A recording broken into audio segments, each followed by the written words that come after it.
U-turn tayo. Napasukan tayo ng booking guys. Papunta sa FMC.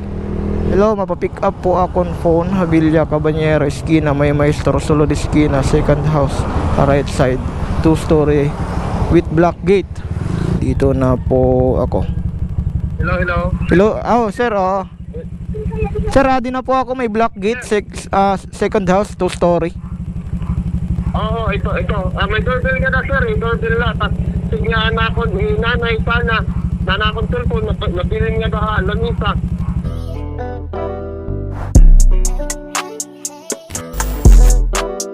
U-turn tayo.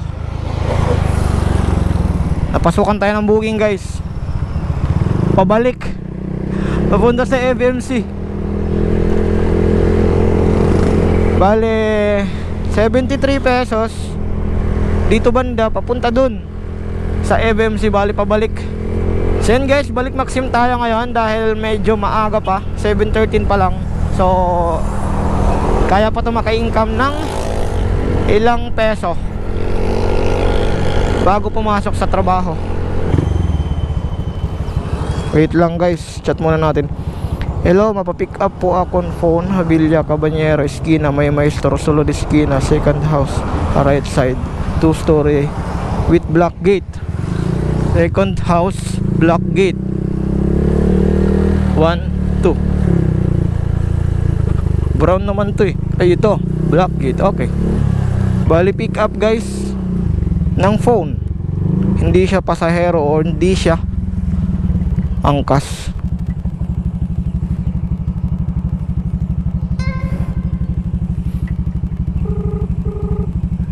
Hello ma'am. Hello. Hello, sir, sir, ready na po ako, may black gate, second house, 2-story. Oo, ito. May doorbell ka na, sir. Doorbell na. Tapos, signa na ako, nanay sana.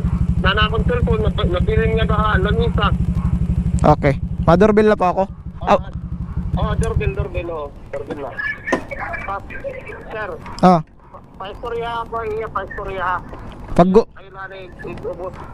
Pag kumuan, pag gumawas. Oo, gumawa ko. Kaya pungul-pungul ito yan, pag doorbell na. Di ka mapati kung magdito na niya sa doorbell. Okay. Kaya nito, handle, may kabulig niya na. Pag hindi na ng doorbell, handle lang dito, handle lang dito. Oo, nag-doorbell na po ako makaduha. Okay. Matata ito ba? Hindi nga niya, ang kabulig ni ate. Nakaistoryan ko. Di po, nahulat la po ako. Awadi na, bagat tigawas naman na. Okay. Di ma'am, awadi sir. Hello po. Hello, sir. Nakapunta ko, nabilin ko. Ipapamagpapin ito, rider ito. Order ko na magdarahan. Pag-cellphone ko, ihapag-pay. Oo, ninaga din lamisa. Oo, sige anay, kukuhaan ko. Salamat. Oo, sige. Ang temporary na emergency room. Oo, basta kunti kang didimay basta kunti kang didimay nula-tula, tikad to IBMC, pinakadulo na emergency room. Oo. Tabagan ng Chongqing, di ba? Chongqing Jollibee, ari kami kapit. Sige sir, matikada na po ako.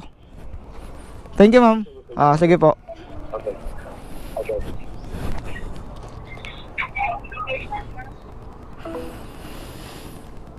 Padala.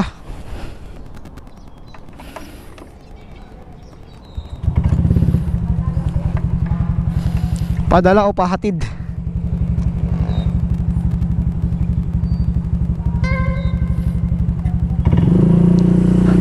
Let's go. So ito yung isa sa maganda guys pagdating sa pagmamaxim, lalong-lalo na kung ikaw po ay nagtitipid sa gasolina dahil wala ka pong angkas. So ikaw pa rin yung nakasakay, ikaw lang. So medyo matipid yun kumpara sa kumpara sa may pasahero ka, lalong-lalo na pag traffic. Sa Maxim kasi guys is hindi lang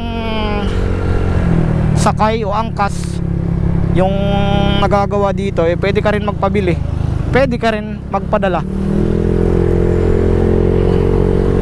O pwede ka rin magpasuyo, basta ibubuk mo lang. At dinlalagay ka sa description kung ano po yung purpose mo sa pagbubuk, kung hindi po yan angkas. Pero kung angkas naman, kahit hindi ka na po mag-description, maglagay sa description.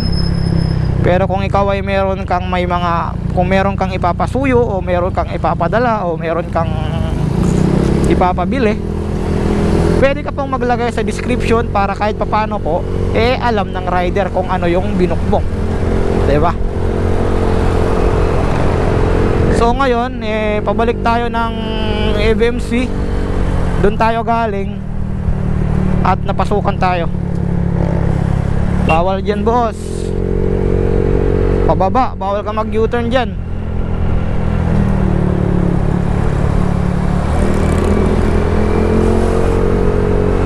Hopefully pag drop natin doon papasukan tayo papunta ng downtown para hindi lugi. Pansin nyo guys, may mga nagpapadala ng cellphone. Yung mga customer namin ganon sila magtiwala sa Maxim. Ganon sila, kumbaga ganon sila kakampante magtiwala. Kasi yung mga rider, walang habol yan pag nagloko For example ako, ito, hindi ko dinala o itinakas ko tong cellphone na to, pwede ako matrace sa Maxim. At bukod pa dun, bukod pa sa ititrace ka, mawawalan ka ng trabaho.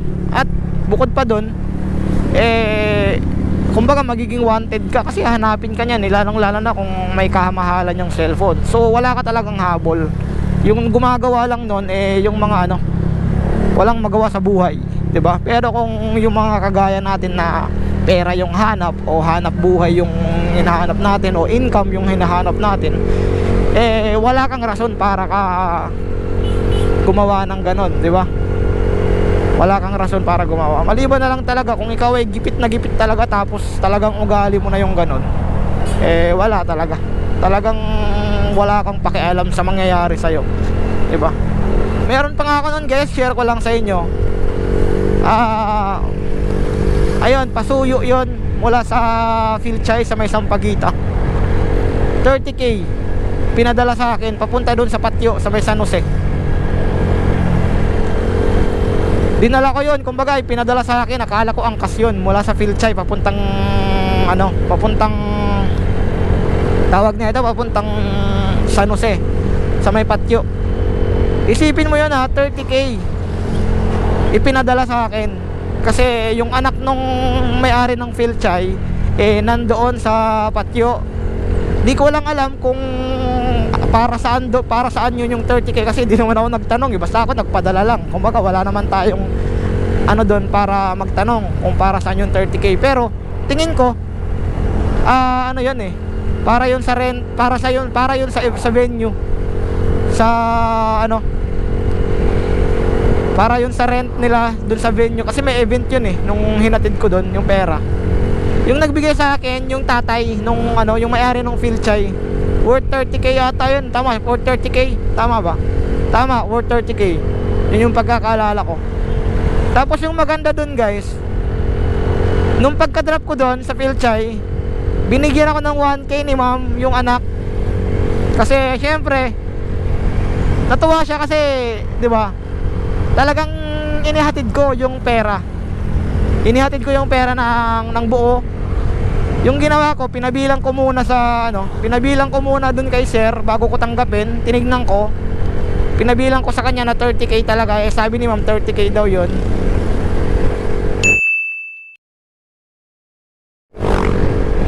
Nagkakarera yung dalawang 150 scooter, PCX tsaka PCX tsaka NMAX na version 3. So yun guys, balik tayo sa topic natin. Pinabilang ko muna kay sir yung pera bago ko tanggapin, at binulsa ko sa bag ko. Sling bag pa yon, hindi pa yon belt bag yung pinaka bag natin, kasi bago pa lang tayo nun Rider yung gamit ko nun ng time na yon. Yung Siking yung gamit natin. Tapos Pagkatanggap ko ng pera, pinabilang ko kay ma'am nung pagkadating ko doon, pinabilang ko sa kanya, saktong-sakto, tigwa 1K na 30K.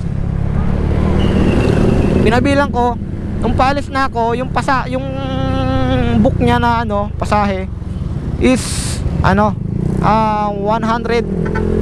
ay hindi, 98 ata yun, 98. Binigyan ko ng 150 ng pasahe, tapos binigyan pa ako ng 1K. Matagal na yun, rider pa yung gamit natin noon. Ito si King, ito si Redick, magto 2 years na. So tingin ko mga 2 years or 3 years ago, mga ganon. 2 years ago, tama, mga ganon, 2 years ago. Ganon magtiwala yung mga client namin sa Maxim. So far, wala pa naman kaming na-experience na mga rider namin na nagreklamo ng ganon. Yung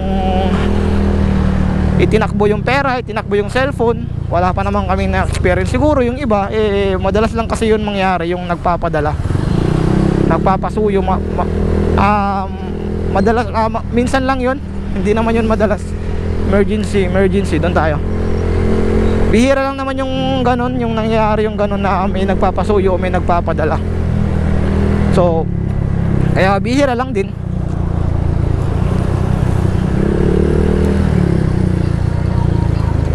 Tara tayo, kakaliwa.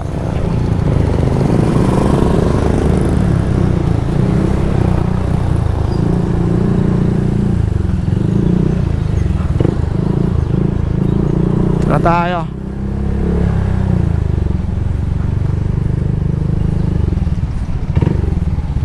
Ano ba to?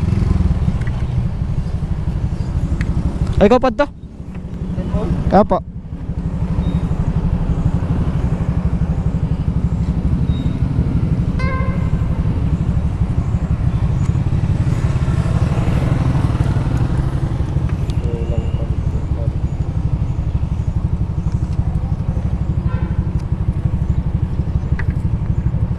Oray po ada pagoda konser. Sige na. 73 ano? 25 na lang. Ito.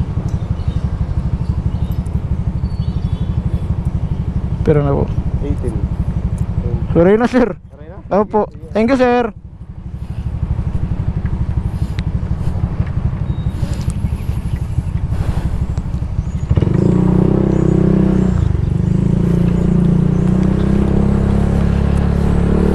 Kulang ng panukle.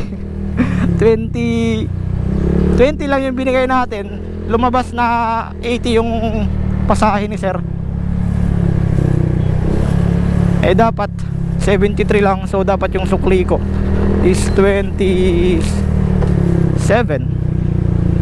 Meron tayong parang tip na din yun, yung parang tip na din yung 7 pesos.